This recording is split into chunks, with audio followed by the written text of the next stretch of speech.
Between 1948 and 1967, Jerusalem was divided by the Green Line to form East and West Jerusalem.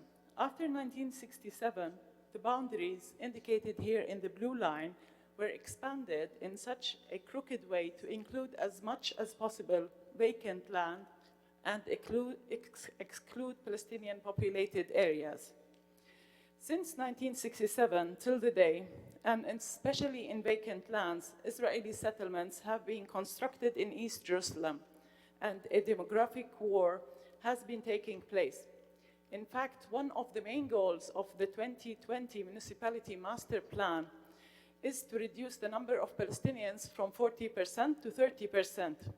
It is indeed a striking situation when a city master plan and urban planning is used to decrease the percentage of a particular group of the city whose existence precede the creation of the Israeli state. Despite the complexity of Israeli methods of control over Palestinians, which form a matrix of control, colonial urban planning is one of the important tools employed to achieve this control. It affects the people and land, not only spatially, but also temporally, disrupting the Palestinian spaces and impacting their time.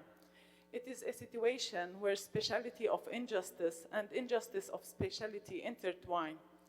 Through the normalization and marginalization of Palestinian spatial presence, where injustice is embedded in space, created and maintained through space.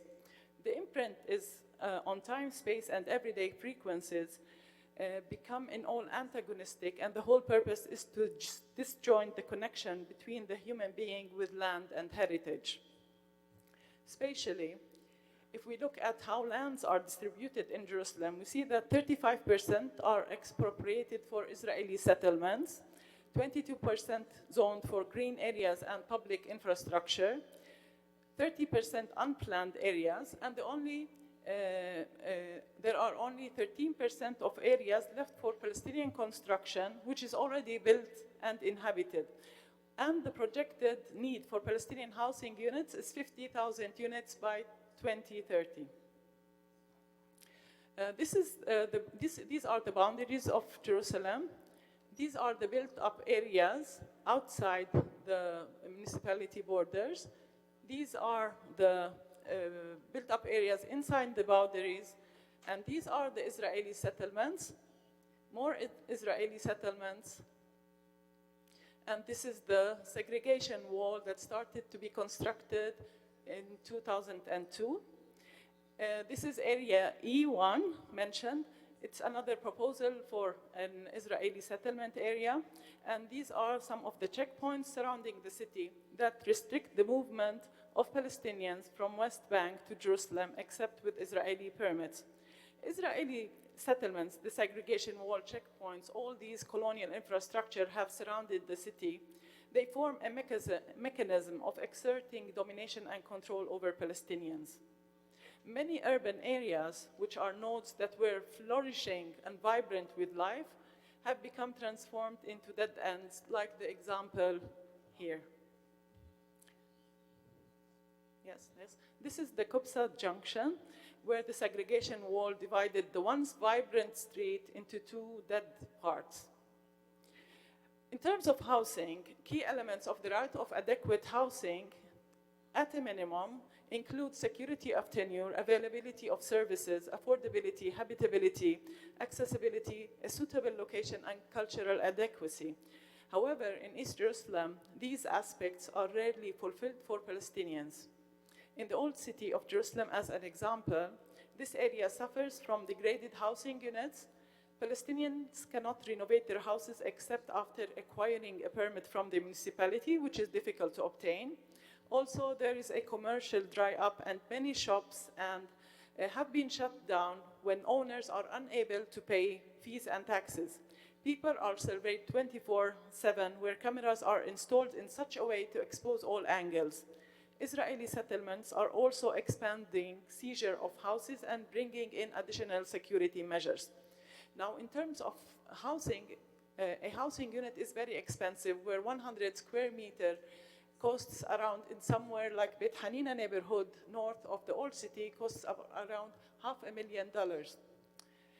Also, obtaining a permit is a very complicated procedure, costing over $45,000 only for the permit for a 100 square meter apartment. That's only for the permit, apart from the construction.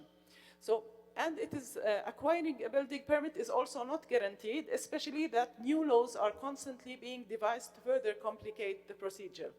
The annual average of building permit issued is 120. We can see from the graph here, the yellow is the number of permits issued for Palestinians, and the blue and red are those issued for Israelis.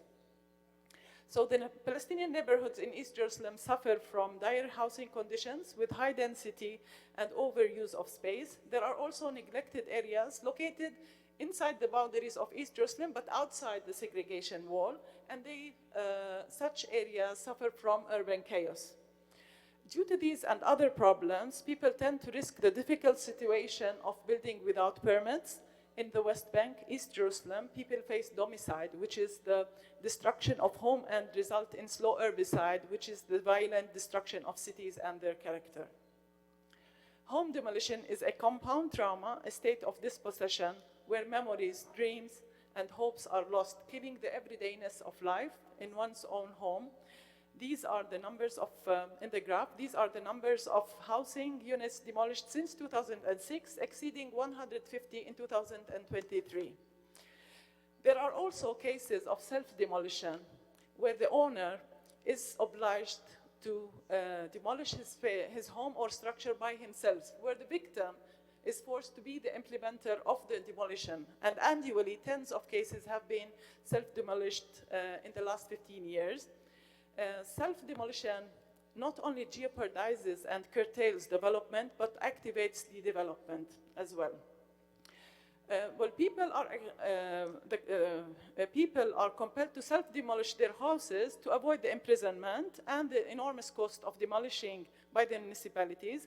These costs not only include the bulldozers and workers, but also include the costs for the police forces that are called to isolate the neighborhood, in addition to the inflicted fines of not removing the rubble from the site.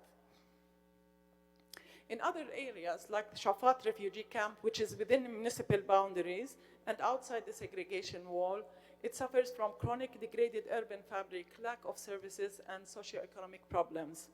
Other areas, like where the Bedouin communities reside, they face displacement, demolition of structure, sewage dumping from Israeli settlements in an attempt to force them to leave and change their lifestyle.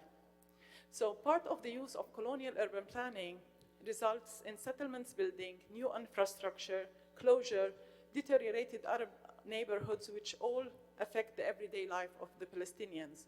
In fact, these affect the quality of life through the everyday uncertainties, producing differences in temporal patterns upon the daily lives of Palestinians.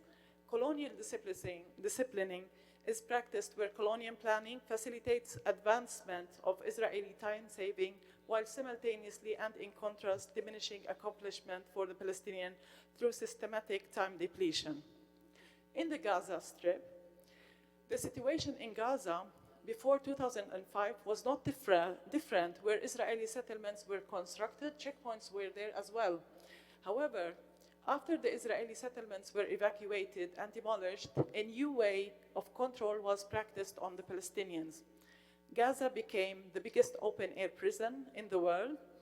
It is surrounded by a 60-kilometer-long Israeli fence, about 2.3 million Palestinians locked in Gaza, limited access of medical treatment, highest unemployment, difficulties meeting essential educational needs, around 60% requiring food assistance, and Rafah border is closed for long periods of time. Power, water, fuel supply were restricted well below basic needs, with daily power cuts and 78% of water being unsuitable for human consumption.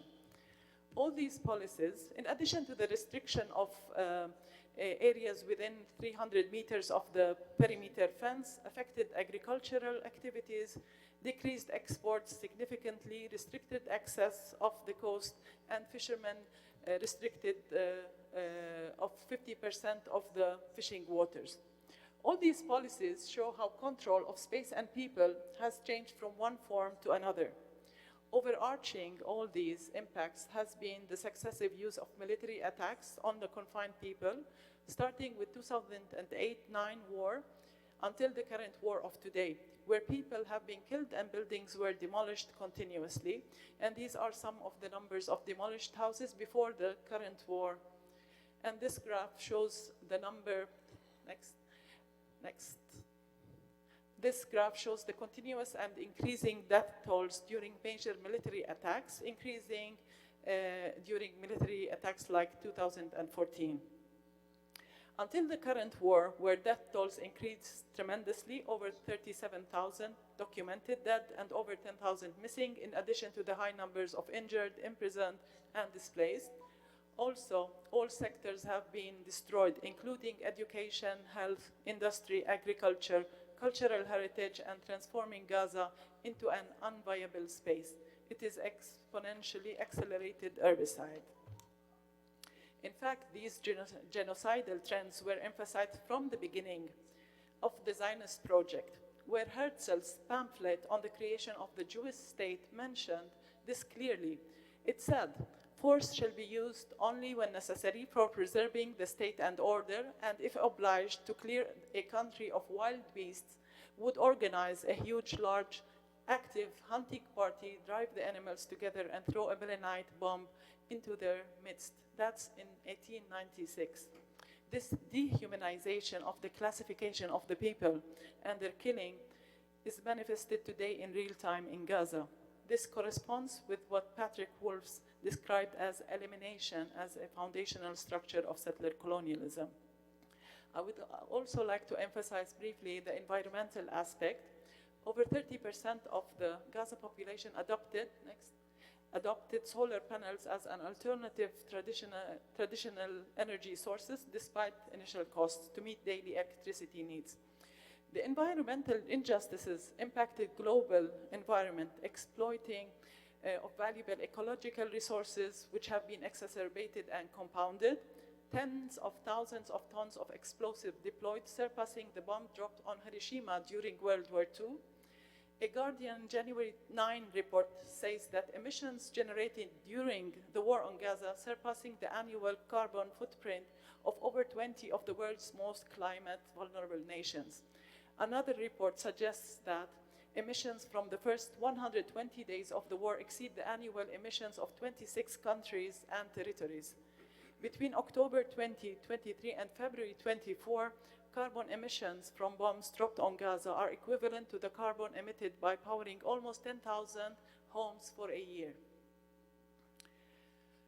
For Palestinians, despite all of this and the uncertainties and constraints of the people in time and space, the dynamic of still showing and practicing steadfastness and sumud to remain living is outstanding despite all. Spontaneous yet creative to encounter, overcome, or manipulate such constraints. Next. For Palestinians, the passion for knowledge and life with dignity remains stronger than the boundaries of hatred. Thank you.